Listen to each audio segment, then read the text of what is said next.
네, 여러분 반갑습니다.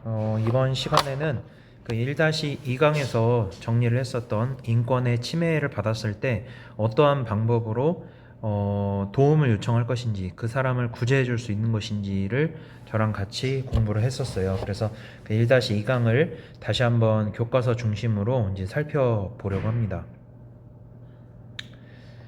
자, 이런 그림이 있는데, 뭐 키가 작아서 안 돼요.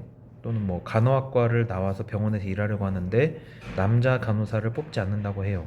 그리고 허락도 없이 제 이름과 전화번호를 주민 게시판에 공개. 자, 이 세 가지 중에서 하나는 인권 침해가 아닙니다. 예, 바로 1번이죠. 1번 같은 경우에는 어쩔 수 없잖아요. 그렇죠? 만약에 이 친구가 롤러코스터를 탄다면 이제 날아가겠죠. 키가 작으면 이제 안전바가 내려왔을 때 그 키가 작은 친구들까지 온전하게 이렇게 보호를 할 수가 없기 때문에 너무 위험하기 때문에 인권 침해가 아니라 기본권을 제한하는 케이스고, 남자는 간호사하면 안 됩니까? 네, 편견이자 고정관념 때문에 이런 것들을 뽑지 않는 케이스는 엄연히 인권 침해이고, 허락도 없이 내 연락처, 내 신상을 내 허락 없이 이제 다른 사람들한테 공개하는 거, 이것도 역시 인권 침해에 해당하는 내용이라서, 자, 이런 것들이 이제 인권 침해라는 것을 배웠었고, 자, 일상생활에서 나타나는, 우리가 살아가면서 쉽게 볼 수 있는 인권 침해는 무엇이 있을까? 인권 침해는 이제 국가기관이나 다른 사람, 개인이 나의 인권을 침해하여 나한테 손해를 입히는 행위, 이것을 인권 침해라고 부른다. 그래서 인권이 침해되는 경우에는 고정관념,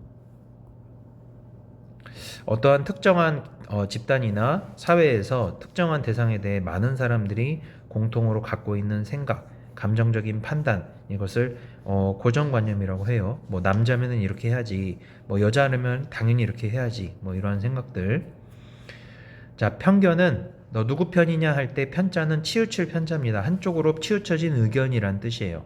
그러니까 예를 들어서 제가 수업 시간 때 바이크를 예로 들었습니다. 저는 이제 오토바이를 타고 출근할 때가 있는데 저를 바라보는 시선이 그렇게 곱지만은 않아요. 예, 양보를 잘 안 해줍니다, 도로에서. 그러니까 바이크에 대한 그 사람들의 인식 때문에 바이크를 탄 사람은 무조건 양아치다라는 공식 때문인지 모르겠지만 도로에서 나가면은 그렇게 대우를 받지는 않습니다. 굉장히 위협적이고 막 생명의 위협을 받는 순간들이 굉장히 많았어요. 그래서 그런 것들은 편견이다, 치우쳐진 생각들. 그 사회의 잘못된 관습, 고쳐야 될 어떤 나쁜 습관들, 예로부터 내려온 고쳐진 습관들이나 불합리한 법과 제도 등의 영향을 받아서 이제 발생하는 케이스. 자, 이런 케이스들을 싸잡아서 이제 인권 침해라고 부릅니다. 자, 밑에를 보면은 인권 침해 사례, 무방비 속에서 노인과 아동이 방치되어서 피해를 입거나 고독사 하는 경우, 학대를 하는 경우가 여전히 많이 발생을 하고 있죠. 자, 어떻게 그 인간의 탈을 쓰면서 자기가 부모잖아요, 부모. 엄마, 아빠 입장으로서 어떻게 그 사랑하는 아이를 학대를 할 수 있을까? 그러니까 이제 결국에는 그 부모와의 사랑이 아이까지 이어지게 되어 있습니다. 결국에는 엄마 아빠 사이가 좋지 않아서 그것을 이제 아이한테 푸는 케이스가 거의 대부분이라고 해요. 그러니까 이제 아이는 정말 무슨 죄가 있습니까? 그래서 이런 속에서 피해를 입는 케이스도 엄연히 인권 침해라고 할 수가 있고, 이제 대부분 나이가 들어서 이제 노인 요양병원에 대부분 이제 입원을 하는데, 이제 작년 말쯤에 이런 뉴스를 하나 본 것 같아요. 노인 요양 보호사가 이제 치매를 걸린 할머니 할아버지를 이제 수시로 폭행하고 자기 스트레스를 이제 그 노인분들한테 푸는 거죠. 이제 그것을 공교롭게도 CCTV에 그 장면이 잡혔는데, 저는 이제 그 모자이크 되기 전 장면을 유튜브에서 검색을 해서 봤어요. 와, 진짜 이게 만약에 우리 엄마 아빠, 나이 드신 엄마 아빠를, 그 사리분별 못하는 치매에 걸린 그 엄마 아빠를 그렇게 대우를 한다? 저는 가만히 있지는 않을 것 같아요. 어찌됐건 그 사람이 거기에 합당한 처벌을 받게끔 그 사람을 고소하고 이제 싸울 것 같은데, 그런 것들을 보면 우리 주변에서 되게 쉽게 어떻게 보면은 볼 수 있는 사례들 중에 하나가 인권 침해입니다. 특히 노인과 아이는 사회적으로 보호를 해줘야 되는 약자인데 이런 사회적인 약자를 함부로 대할 때 이거 인권 침해 사례를 이제 손쉽게 볼 수가 있고 자, 외모하고 피부색이 다르다는 거 뭐가 중요합니까? 이제 그것 때문에 학교에서 따돌림을 당하는 거 인권 침해고요. 또 하나는 길거리 걸어가면서 여러분들이 먹고 남은 쓰레기를 그냥 길거리에다 버리는 것도 다른 사람의 기본권을 어떻게 보면 침해하는 겁니다. 깨끗한 사회에서 살아갈 수 있는 권리가 누구나 가지고 있는 사회권인데 어떻게 보면은 그 사회권을 침해한다라는 거거든요. 그거 누가 치우라고? 청소하는 사람이 있으니까 치우라고? 아닙니다. 자기가 먹은 것은 책임지고 쓰레기통에다 버리는 것이 기본 자세죠. 기본 자세. 기본이 안 돼 있는 사람은 사회적으로 인정을 받을 수가 없습니다. 절대 받을 수 없습니다. 폭행이라든지 학대라든지 다른 사람의 인권을 침해하기도 하는데 일상생활의 전반적인 걸쳐서 다양한 형태로 한마디로 쉽게 볼 수 있다. 우리 주변에서 인권 침해가 다른 사람 이야기는 아니다. 그래서 장애를 갖고 있다는 이유만으로 회사에서 자른다든지 또는 채용 과정에서 나이로 제한을 한다라든지 그러니까 이런 가장 기본적인 것들 지켜야 될 것들을 선을 넘는다 생각이 되면은 거의 대부분 이제 인권 침해입니다. 나이하고 장애가 무슨 상관이야? 그 사람을 볼 줄 알아야 되는데 대부분 회사에서는 이런 분들을 이렇게 꺼리는 그런 움직임도 여전히 남아 있습니다. 엄연히 말하면은 인권 침해에 속한다라고 볼 수가 있는 것이지. 자, 그러면은 인권이 이렇게 침해 당했을 때 어떻게 어디에다가 어떤 수단을 이용해서 도움을 요청해야 되냐 우리가 이걸 배웠는데 자, 감사하게도 수단으로 생각되는 것에 다 진한 글씨를 쳐져 있어요. 그 말은 즉슨 중요하다는 거겠지. 자, 진정했다가 동그라미 고충민원. 자, 수업 시간하고 순서가 좀 바뀌었죠. 자, 수업 시간에 필기하는 것들은 제가 이 교과서의 내용들을 제 걸로 완전히 소화를 해서 이렇게 배치해서 아이들한테 가르치는 것이 좀 아이들이 빨리 이해할 수 있겠다라고 제가 수정 가공한 겁니다. 그러니까 이제 교과서에 있는 내용들이 여러분들의 눈에 안 들어올 수가 있어요. 그래서 사회 공부를 하실 때 어떻게 하냐면은 교과서의 내용대로 먼저 보지 마시고 수업 시간 때 제가 이미 요약해서 소화한 것을 여러분들한테 설명하면서 정리하지 않습니까? 그 시간에 일단은 집중을 해주세요. 그 시간에 일단 최대한 내가 이해할 수 있는 만큼 최대한 이해를 하시고 이해가 만약에 안 됐다 그러면은 어떻게 해서든 그날 해결을 해야 됩니다. 본인 스스로 자습 시간 때 찾아보든가 아니면은 저한테 찾아와서 이 부분에 대해서는 잘 이해가 안 된다. 수업 시간이나 쉬는 시간 때 와서 그걸 해결을 해야지 이해를 안 하고 넘어간 상태에서 교과서를 보거나 제가 수업 시간 때 필기한 것을 보면 턱 막힙니다. 네.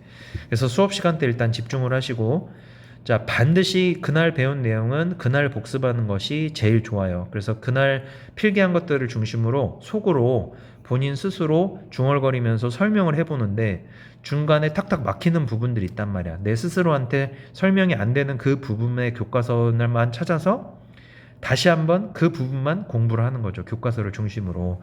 교과서에서는 이제 어찌됐건 설명으로 표시가 기록이 되어 있으니까. 그리고 이해가 됐으면 다시 돌아와서 또 중얼중얼 해보고 그런 식으로 수업 시간에 필기한 것이 기본 뼈대라고 생각하면 됩니다. 그래서 기본 뼈대를 여러분들이 스스로 설명할 줄 알면 다른 사람한테도 설명을 할 수가 있고 그러면은 그것이 이제 시험 성적으로 이어지게 되는 거지. 수행평가 점수로 이어지게 되는 거고. 자, 그리고 누누이 설명했지만 제가 하는 모든 활동은 다 수행평가와 학교 시험 문제로 연결이 되어 있습니다. 그 시작점이 이제 수업인 거예요. 그 수업을 집중해서 들으면 나머지 수행평가는 나머지 시험은 따라올 수 있는 구조로 설계를 해놨기 때문에 여러분들이 일단 제 수업 시간 때 지루하거나 재미가 없거나 몸이 피곤해도 그래도 집중을 하려고 발버둥을 치는 연습들을 좀 하는 것이 필요하다라고 생각을 합니다. 자, 좀 이제 이야기가 길어졌는데 자, 국가기관에 의해서 또는 어느 회사나 단체에 의해서 개인에 의해서 부당하게 차별을 당했을 때 자, 이것을 진술해야 돼요. 내 차별받았던 내용을 진술하고 이제 수정해달라고 요청사항을 제시해야 되는데 이걸 진정서라고 부릅니다. 또는 진정이라고 부르는데 요 진정을 어디에다가 요구하냐면 국가인권위원회. 왜냐하면 국가가 우리들의 인권을 책임져 주기 위해서 헌법이라는 걸 만들어서 기본권을 설정하지 않았습니까? 그렇기 때문에 이렇게 침해를 받았을 때 이런 사람들을 구제, 도와주기 위해서 만든 것이 국가인권위원회예요. 그래서 이 국가인권위원회에 진정서를 제출하던가 아니면 여기에서 해결이 안 되면 법원에다가 고소장을 제출해야죠. 자, 또 국가기관이 잘못 법 집행을 했을 경우에, 그러니까 국가기관인데 국가기관 중에서도 법에 의하여서 국가기관한테 피해를 받았다라고 생각이 되었을 때 그 고충 민원을 국민권익위원회에다가 제출을 하면 됩니다. 고충 민원을 국민권익위원회에 제출을 하고, 자, 안 되면은 또 법원에다가 고소장을 제출해야죠. 자, 그리고 국민권익위원회 안에 중앙행정심판위원회가 따로 있었죠. 그 중앙행정심판위원회에다가는 행정적으로 피해를 봤을 때 행정기관, 국가기관 중에서도 행정기관에서 잘못된 행정처리로 내가 피해를 입었을 때에 행정심판을 국가권익위원회 안에 있는 중앙행정심판위원회에다가 행정심판을 제기를 하면 이제 행정심판까지, 행정재판까지 연결시켜주는 그런 구제책이 마련되어 있습니다. 그래서 중앙행정심판위원회에 행정심판을 제기를 하는 방법이 있고, 자, 헌법으로 싸우는 케이스가 있어요. 그러니까 엄청나게 커다란 경찰이나 군대를 어느 한 개인이 이길 수가 없죠. 그렇기 때문에 국가의 공권력, 공적인 권력이라고 부르기 때문에 공권력이라고 하거든요.